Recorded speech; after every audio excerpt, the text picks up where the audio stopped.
don't know. Oh, Like, how else you want to penetrate the defense? I agree. I think something like a Farsa should work against the Melissa, especially, right? You need some artillery here to deal with the Melissa. And even the Sicilian, they got to double down on snowballs, basically what we're saying right now.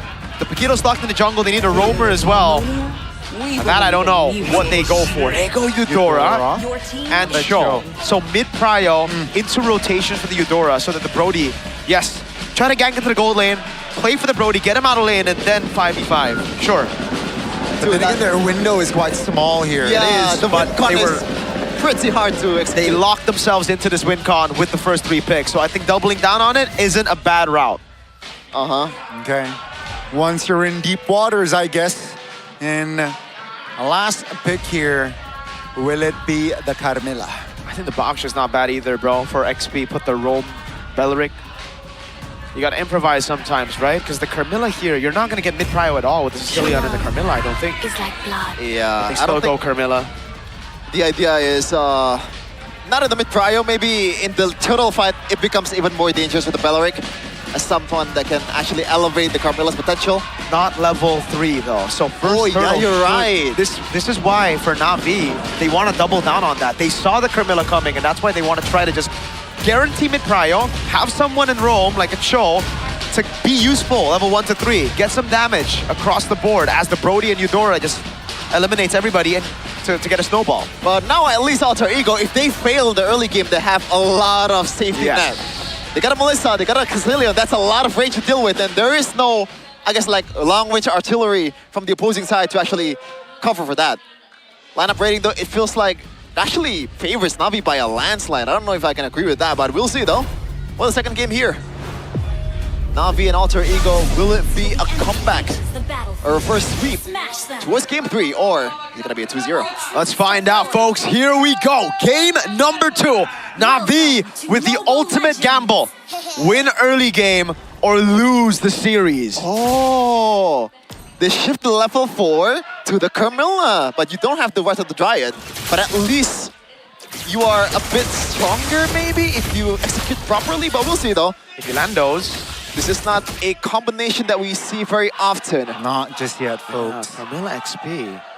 I like it, actually. A lot more. Well played. And you got a better Rift Clear too, right? Yeah. Compared to Beleric. Plus the concussive blast, so Nino can rotate around quite easily. And there's nothing that can stop Nino maybe from cutting the lane in the mid game. Definitely, that's going to be a priority for the side of Nino. They're getting the clear, getting the rotations early as possible. And now it's going to be more trickier here. It's going to get trickier for the side of Na'Vi, where if they lose out on that early game, they lose out on that first turtle, it's going to be tough for them to find an equalizer. Yep. Okay, almost identical emblem here from both the XP lane. They prioritize the tankiness because they're going to be the front line for opposing team. Looks like Dalvin is going to opt towards the Bargain Hunter to catch up to the items of his teams, because he knows that he's not going to be the most dangerous mage out there in the early game. Has to proc the items, has to proc the stacks, and that's why he's freezing the lane here to make lives a bit easier. And Apro knows something smelling in the water. Something's fishy. Great awareness. Look at this matchup. Ooh. This is how it's supposed to play out. Oh, great taunt. You know, Afro though, 50% HP. Alter Ego, they're aware of this. Now, what's the call? Seems like calm and proactive. That's going to be the Andoryu providing damage on towards the Beleric. That's a great catch with the Sanguine Claws by Dalvin. And that's going to be a green light for Afan to go on the Lord. Or Turtle. Not advantage though. Yeah. I think they have advantage. I think they have a way to actually burst Nino down. Cars can just chomp him. See here, that's going to be the zone attempt by Afro. Immobilization, that's going to be a turtle for Andoryu. That's a stun from the side of Na'Vi, but seems like with the catch there, the passive of Sicilian and Carmilla, the lovers, it is all A-okay. No first blood here in the first turtle. Well played, again, for Na'Vi. Playing the early game is what they need to do with this composition. They've done a good job getting mid-prio, and Doryu, this game, not too hasty as he was on the Hirara, died twice for the first 2 neutral objectives. Afan, I think he was able to secure that one, yeah? Yeah. But at least Alter Ego, this is within expectation. But they're still leading in gold, by the way, so it's not like they're in deep waters just yet. Nope. They expect to kind of not have the advantage the first turtle, as they're going to take the Lethal Wonder as well here. Good steal by Dalvin. So, yeah, all still according to Keikaku for Alter Ego. First item for Xeon is going to be that Heptasis for him to pack more punches in each of every hit that is going to deal first towards Tinggaray. But he's been playing pretty good Tinggaray, playing a safe game, and expectedly prioritize that warrior boost to lane against the Brody. Yeah. There's a lot more pressure on Navi to make these moves in the early game. And there you go. Opera with a kick into Andoryu. Yep, on towards Alex. Oh, that's a taunt! What a turnaround!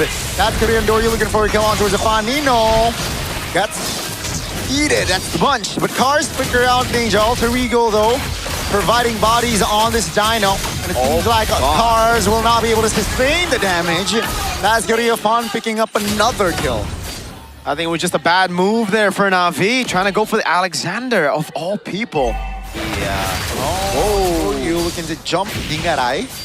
With the go away, at least, Tinggaray is safe. I think one of the reasons why they want to go for the Belleric is they realize that it's on a flicker, so it's not going to be as tanky as compared to Belleric with a Revitalize. But still, that was a big miscalculation, I guess, from Apro and the whole team. And now Alter Ego, I don't think they even need to secure the second objective game, even though they're stronger now. These are some really bad moves by Navi. Or, sorry, maybe just Apro, yeah. He's just using the way the dragon every time he sees Alexander. That gives Alter Ego so much space. They know there's no more pig threat. It now just comes down to Cars, and he has no flick.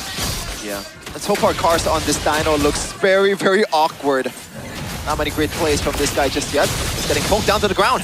Yeah, seems like with 5 members occupying the turtle, it's gonna be a clean take for Afan to take it. So they share objectives here at least. 2 turtles, 1 piece of each. It's so difficult now for Navi. They should be the ones winning the early game. Through those pickoffs, maybe, but not on Alexander, man. They need to at least bait out some of these Purifies so the Barats can come in. Or maybe even the Paquito. And they're not even playing into their strong side again. Instead of playing neutral objectives, really feel like that should have been the better angle to play into the bottom lane, get this Brody out of lane. I think Navi have just botched their execution. Yeah, I think also the fact that Tinggaray, hold on, Alexander, no one saw that, don't worry. Now that was quite awkward from Alexander. That's gonna be the cover. Here comes Cars though, again from another angle. Oh, this might be deja vu for Cars, but this time he's sustainable, durable enough to hold the damage.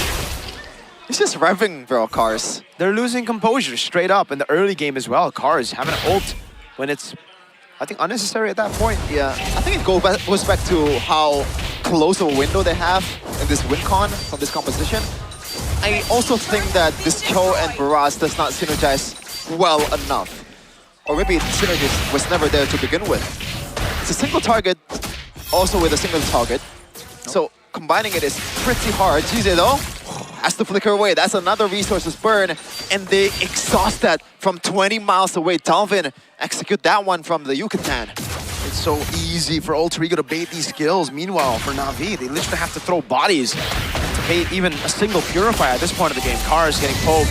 Oh, that's gonna be the Munch. Daytona's welcome on towards 1. Here comes the damage though. Cars, false flicker. Alexander now, where Dragon receives. Xeon finds the connection, but Nino and friends is able to take the damage under the turret as Afan finds a kill under tier 2. Yeah, this is pretty unsalvageable, I gotta say. How do you break through Navi, or I'm sorry, Alter Ego's defense at this point? Dalvin is hitting it from downtown, same with Tinggaray as well. They have range for days, brother. And the front lines cannot be bursted down as well. Alexander died there with a lot of CCs locking him down, and also plus the turret hits as well. And now it's all but confirmed, I think. Alter Ego will scale past Navi, that's for sure. That's something that has always been the case with the drafts here. Navi were put on a clock with this draft. They didn't really make use of that early time the way we expected. Tinggaray is about to hit that Swift Trinity. Dalvin's racking up on stacks as he constantly just free hits Apro. And Doryu, there's actually just 0 openings now. Maybe if he got a snowball, he'd be able to just burst through these players. But now, he jumps in, there's going to be a Wrath of the Dryad. If he somehow baits the Wrath of the Dryad, there'll be a Curse of Blood. If somehow he still gets past all of that, there's a go-away. Okay, at least Navi, they kind of found a way to somehow get something on the map, you know, because this composition so far for Alter Ego, the one that can actually, or maybe there are more benefits for them to group up than to split up, right? So that's why Navi's trying to split the map here, trying to just divert the attention from Alter Ego, but it's definitely easier said than done. And Alter Ego is also converting on the other side of the map, so turns out it's not a good idea either. Nope. Gold rank by Torak though. Dingara is topping the chart. Afan next. Xeon though. So maybe that's a silver lining for Navi. But how do you keep him safe in this scenario with this amount of flickers? Now Alexander finds a flicker around the Dryad here on the back. That's going to be, again, just cars taking a lot of damage and taking down. Xeon flickers out of danger. Pops the region. Almost taken down there. 20 seconds on the clock for the next neutral objective as Alter Ego right now. They're having a blast. It's completely chopped. They can't even do anything with a stun on Dalvin. Look at that, Eudora tickling Dingarai. Against a Melissa, you should be like one-shotting this guy, but that's what happens when he's so far ahead. He's 4, almost. He's 3 levels ahead of Jize, bro. He's 2 levels ahead. Oh my goodness gracious. Yeah. Well, if they did win the early game, this is, I think, what we all expected. And Doryu has a chance to pull off a no way they're very gonna open the map, funny bro. steal. They're not. They're gonna open it. I don't think so. Wait. I don't think so. Dog. Oh, there you go. Oh, Dalvin showing experience. Hey! And Doryu failed to find the clutch steal. Afan now and Dalvin on him.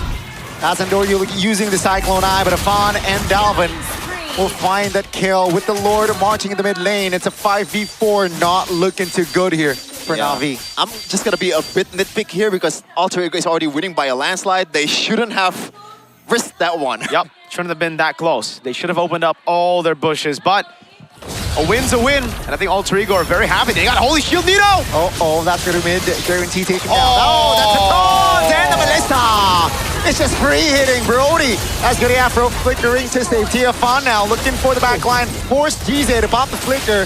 The Lord now should enter the premises of the main base. Afro and friends now looking to desperately defend this top lane turret.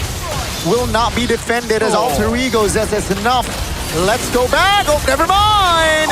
They're going for cars. He will be taken down 3 times this game already. Afro into no man's land, surely. Looking to find Dalvin, but it seems like with the kick, it will not enough to take Dalvin down. Now take a look at Afan now with the untargetable, still not able to get to safety. Now it's the main base as Alter Ego. They're eyeing for that win, and ladies and gentlemen, it will be a repeat of clean sweeps today as Alter Ego, they will find the closer here with a 2-0 fashion. 2-0, 2-0, Alter Ego. Indonesia's Asian game representatives with a clean sweep against Navi. 2-0 for Nino. He's thankful for this win for sure. It's been a while. Last time we saw him, again, it was a no playoff run last season. Sticking to the lineup, building upon it.